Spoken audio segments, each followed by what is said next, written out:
तो यारी दिखाई दे रही है शहबाज शरीफ की और मोहम्मद यूनुस की। क्या लगता है आपको कि एक तो सवाल दरअसल ये कि रिश्ता कहलाता क्या है, दूसरा कि हमसे बिछड़े हुए हैं, वो हमारे जिस्म का हिस्सा है बंगाली। आपको इसमें तकलीफ क्यों है? आपका दिल है कि लड़ाई जारी रहे तो ज्यादा बेहतर रहेगा। लड़ाई बेहतर है या भाईचारा बेहतर है? दोनों ने एक दूसरे को गले लगाया। सडनली ये इतना दिल बड़ा करके गले मिला लेना और मुलाकातें करना, ये गले नहीं उतर रहा है। आपको असल में प्रॉब्लम ये है, आपके अरबों डॉलर डूब गए। पहले आप काबुल में डूबे, अब आप बांग्लादेश। अब सुनिए, दोनों ने एक दूसरे का हाथ पकड़े ही रखा, छोड़ा ही नहीं। दोनों ने लपक कर एक दूसरे को गले लगाया। पाकिस्तान ये बात कहे कि बांग्लादेश तो हमारे जिस्म का हिस्सा है, बांग्लादेश हमारे दिल का टुकड़ा है, तो इस बात को लेकर सबसे ज्यादा तकलीफ किसको होती है?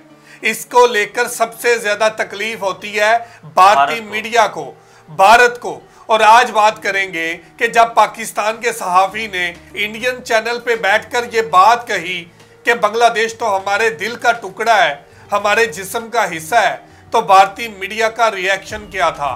तो आज इसी हवाले से वीडियो है। वीडियो की तरफ बढ़ने से पहले आप दोस्तों से गुजारिश है, अगर आप चैनल पर नए हैं तो चैनल को सब्सक्राइब करें, साथ बने बेल आइकॉन को भी दबाएं ताकि आपको वीडियो का नोटिफिकेशन सबसे पहले मिलता रहे। चलें वीडियो शुरू करते हैं जी। 1 2 3 गो। चलते हैं तो बहुत ज्यादा गर्मजोशी से मुलाकात होती है और एक दूसरे को लपक लेते हैं, गले लगाते हैं। इतनी खुशी देख रहे हैं आप, दो दिल मिल रहे हैं मगर चुपके चुपके। तो यारी दिखाई दे रही है शहबाज शरीफ की और मोहम्मद यूनुस की। क्या लगता है आपको कि एक तो सवाल दरअसल ये कि रिश्ता कहलाता क्या है, दूसरा कि हमसे बिछड़े हुए हैं, वो हमारे जिस्म का हिस्सा है बंगाली। आपको इसमें तकलीफ क्यों है? आपका दिल है कि लड़ाई जारी रहे तो ज्यादा बेहतर रहेगा। लड़ाई बेहतर है या भाईचारा बेहतर है? दोनों ने एक दूसरे को गले लगाया। सडनली ये इतना दिल बड़ा करके गले मिला लेना और मुलाकातें करना, ये गले नहीं उतर रहा है। आपको असल में प्रॉब्लम ये है, आपके अरबों डॉलर डूब गए। पहले आप काबुल में डूबे, अब आप बांग्लादेश। अब सुनिए, दोनों ने एक दूसरे का हाथ पकड़े ही रखा, छोड़ा ही नहीं। दोनों ने लपक कर एक दूसरे को गले लगाया। ऐसा लगा मानो सालों से बिछड़े दोस्त अचानक मिल गए। तो आपसे भी मोहब्बत बढ़ाना चाहते हैं, लेकिन पता नहीं क्यों जहरीले हैं आप लोग। आप बता रहे कि जिस्म का हिस्सा था बांग्लादेश पाकिस्तान के, तो जो जिस्म का हिस्सा था वो वापस मिल गया है। लिहाजा कि आप लोगों का ये बुखार क्यों नहीं उतरता है कि पाकिस्तान बैठ के बांग्लादेश में ऑर्केस्ट्रेट कर रहा है कुछ? दोनों ने एक दूसरे को गले लगाया। पाकिस्तान का पुराना याराना सामने आ रहा है। अब पाकिस्तान के साथ बांग्लादेश की नजदीकियां भारत के लिए चिंता का विषय है। बंगाली पाकिस्तान से मिल रहे हैं, अपने मुल्क से वापस आना चाहते हैं अपने लोग। आपकी प्रॉब्लम क्या है? शहबाज शरीफ साहब की ये सच में एंटी इंडिया मीटिंग है और इंडिया को दोनों तरफ से घेर के मारने की प्लानिंग कर?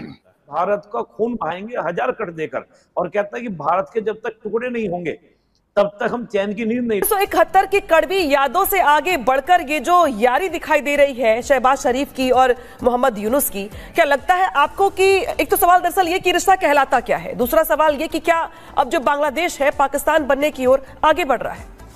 लेकिन सवाल दरअसल यहाँ पर यह है इरशाद अहमद जी कि जो बांग्लादेश के रहनुमा अब तक नाम नहीं लेते थे पाकिस्तान का, तख्ता पलट के बाद ही जिस तरीके से दोनों ओर से जो दौर चल रहा है, बधाइयों का मिल मुलाकातें हो रही हैं, रिश्तों को बेहतर करने को लेके कदम आगे बढ़ाए जा रहे हैं, अब ये तब्दीली अचानक यूं कैसे हो गई? इसके पीछे का बैकग्राउंड क्या, स्क्रिप्ट क्या, जरा समझाएंगे दर्शकों को।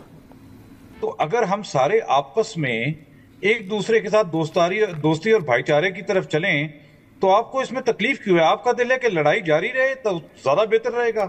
लड़ाई बेहतर है या भाईचारा बेहतर है? चाहे वो इंडिया बांग्लादेश के दरमियान में हो या पाकिस्तान बांग्लादेश के दरमियान में हो। लेकिन आप लोगों को इससे क्या फायदा होगा कि पाकिस्तान बांग्लादेश अगर लड़ाई जारी रखें? हम लोग अगर दोबारा एक दूसरे के साथ as a region, as a SAARC region, जिसमें कि पाकिस्तान, इंडिया, बांग्लादेश और साउथ एशिया के बाकी ममालिक हैं, लहदा हुआ बंगाली भाई हमसे बिछड़े और उसमें दगाबाजी एक मुल्क ने की। मैं नाम नहीं लूंगा क्योंकि चीख चिल्लाहट शुरू हो जाएगी। हकीकत में तो हिंदुस्तान ही था। तो उन्होंने आजादी हासिल अब की है, जब से वो बेचारे हमसे बिछड़े थे। पाकिस्तान की बर्बरता के खिलाफ विद्रोह करके बांग्लादेश वहां से अलग हुआ था 1971 में।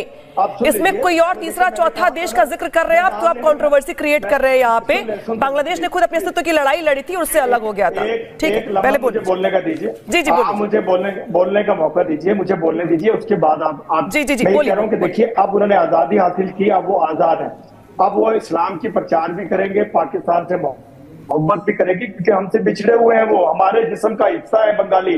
दूसरी बात यह है, मोहम्मद यूनुस अपनी मर्जी से नहीं मिल रहे, उनकी कौम चाहती है कि पाकिस्तान से दोबारा से इलाक हो, पाकिस्तान से मोहब्बत बढ़े। हम तो आपसे भी मोहब्बत बढ़ाना चाहते हैं, लेकिन पता नहीं क्यों जहरीले हैं आप लोग, आप हमारी बात नहीं सुनते, आप शोर डालते हैं। मैं तो हमेशा ये कहता हूं कि आओ मिलकर के फूल पेश करें, हमेशा से मैं यही बात करता हूं जब से आपके साथ बैठ के डिबेट में हिस्सा लेता हूं। दूसरी बात यह है कि अगर और हमारे वजीर आजम मियां मोहम्मद शहबाज शरीफ साहब की मुलाकात हुई तो ये खुशआइन बात है। आपके वजीर आजम मोदी जी भी अगर हों तो उनको भी मिलना चाहिए कि आए मिलकर के कश्मीर को आजाद करते हैं, आओ मिलकर के कश्मीरियों को आजादी देते हैं, आओ मिलकर के खित्ते में खुशहाली लाते हैं, आओ मिलकर के ट्रेड बढ़ाते हैं।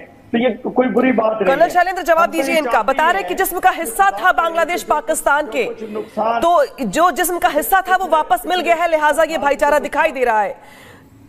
समझ रहे मतलब इसका? तख्ता पलट के बाद ये तब्दीली विचारों में भी।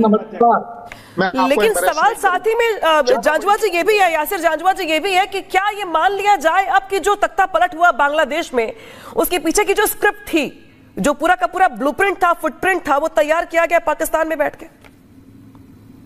इसके कारण भी गिनवा दूंगी मैं भी कुछ देर में। अनामिका जी बहुत शुक्रिया, आपने मुझे इनवाइट किया। पहली तो बात यह है कि आप लोगों का ये बुखार क्यों नहीं उतरता है कि पाकिस्तान बैठ के बांग्लादेश में ऑर्केस्ट्रेट कर रहा है कुछ।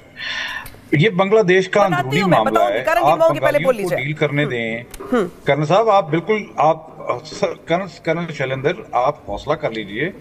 आप बिल्कुल, मैं आप की बातें बड़े अच्छे तरीके से सुनता हूँ, बड़े मुहज़्ज़ब तरीके से आप बोलते हैं, लेकिन मैं सिर्फ ये कह रहा हूँ कि हम लोग ये स्टॉर्म इन द कप क्यों चाहते हैं।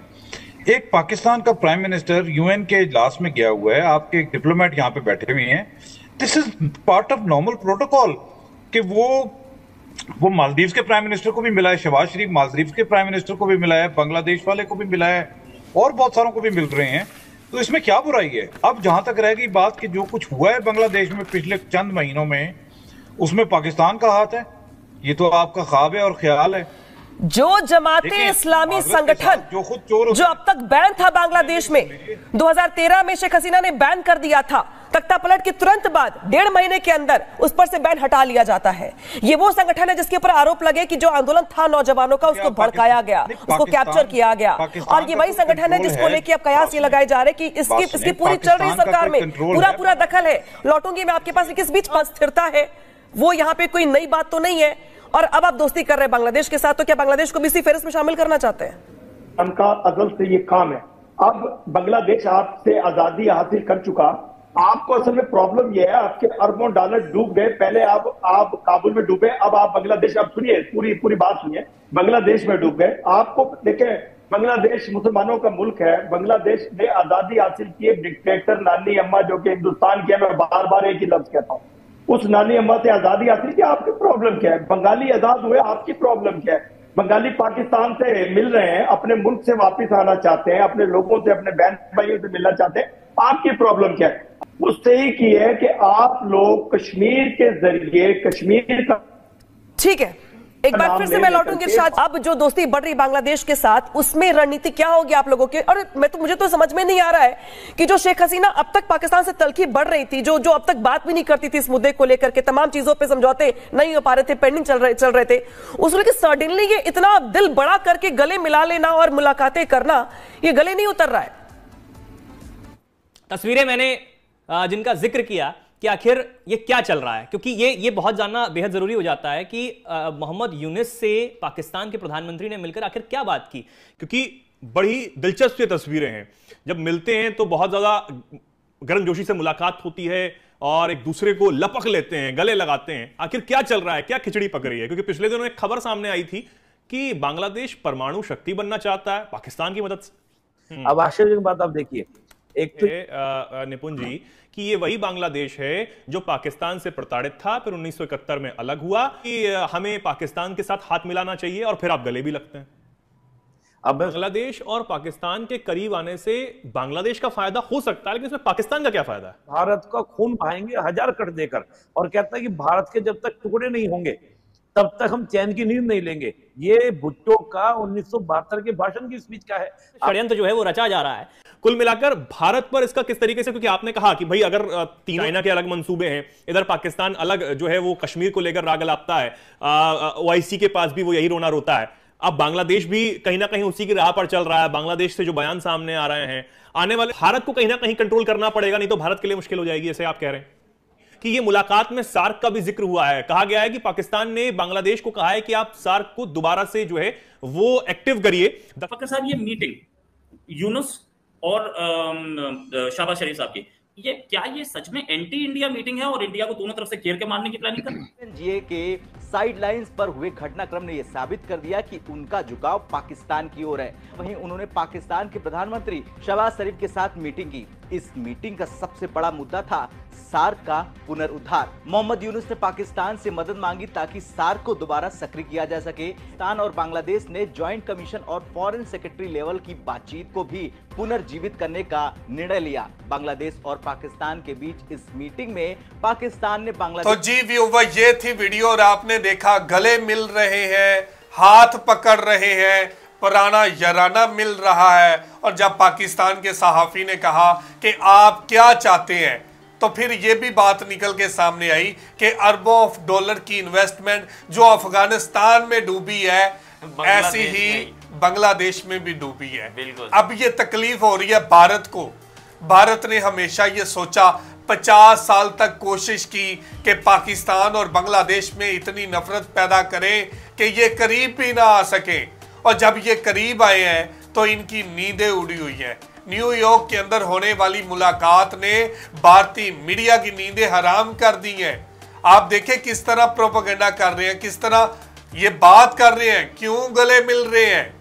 और जब पाकिस्तान के सहाफी से पूछा कि क्यों गले मिल रहे हैं, क्या रिश्ता है आपका बांग्लादेश से, तो उन्होंने कहा कि बांग्लादेश हमारे जिस्म का हिस्सा है, बांग्लादेश हमारे दिल का टुकड़ा है। तो इस बात को भी लेकर बड़ी तकलीफ होती है।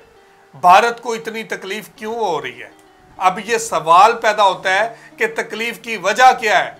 ये तकलीफ इसलिए हो रही है कि भारत नहीं चाहता कि पाकिस्तान एक दफा फिर बांग्लादेश के करीब आए और दो भाइयों में इतनी नफरत पैदा की कि हम लोग 50 साल तक एक दूसरे के करीब नहीं आ सके। वो कहता है ना कि जब खून के रिश्तों में दरारें आती हैं तो मुलाकातें अक्सर जनाजों पे होती हैं।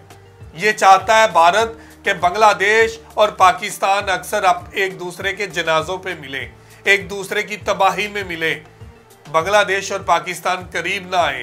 तो आपको इस बात का अंदाजा होना चाहिए कि भारत दो भाइयों के दरमियान में किस तरह नफरत की होली खेल रहा है और नफरत फैला रहा है। लेकिन अब ये जो प्रोपोगंडा ना, अब वो खत्म समझे, क्योंकि शेख हसीना वाजिद की हुकूमत थी तो उस वक्त ये ज्यादा लोगों के अंदर ये वाला शोरबा फैलाया जाता था। लेकिन अब उन्होंने ये बात की है कि हम लोग 1971 की उनसे उस वक्त से जुड़ी किसी भी किस्म की याद को बांग्लादेश के अंदर नहीं रहने देंगे। बांग्लादेश से हर वो चीज़ मिटा देंगे जो हमें 1971 की याद दिलाती है। और पाकिस्तान को लेकर हम लोग नए मंसूबे तय करेंगे और एक नए रास्ते के ऊपर गामजन होंगे। फिर वो कहते हैं ना, दो दिल मिल गए चुपके चुपके, और जब दो दिल मिल रहे हैं तो अब जो पहले से आस उम्मीदें लगा के बैठा था उनको तकलीफ तो होनी है। खास तौर पर उनको ये परेशानी है कि इधर से बांग्लादेश और उधर से पाकिस्तान दोनों ने हमें घेर कर भारत को घेर कर मार देना और भगा देना यहाँ से। तो बड़ी ज्यादा तकलीफ हो रही है। और खास तौर पर पाकिस्तान के जो लोग हैं उनके दिल के अंदर भी डॉक्टर मोहम्मद यूनुस के लिए बहुत ज्यादा मोहब्बत है, बांग्लादेशी भाइयों के लिए बहुत ज्यादा मोहब्बत है। बांग्लादेश वाकई जो सहाफी ने पूरे पाकिस्तान की तर्जुमानी की है कि बांग्लादेशी जो है वो हमारे दिल का टुकड़ा है, हमारे जिस्म का टुकड़ा है, हमसे अलहदा हुए थे लेकिन आज फिर दोबारा से एक होने जा रहे हैं। ये जो रिश्ते बनने जा रहे हैं ये कभी टूटने ना पाए। और जो बात मैंने कही कि नाराज रिश्तों की अक्सर मुलाकातें जनाजों पर होती हैं, हमारी मुलाकातें जनाजों पर नहीं बल्कि खुशियों में होनी चाहिए। और बांग्लादेश और पाकिस्तान के रिश्ते इतने मजबूत होने चाहिए कि ये जो तकलीफ है ये भारत को हमेशा होती रहे और पाकिस्तान और बांग्लादेश एक दूसरे के करीब आ जाए। तो ये थी आज की वीडियो। आप इस वीडियो के बारे में क्या कहना चाहते हैं ज़रूर कमेंट करके हमें बताइएगा।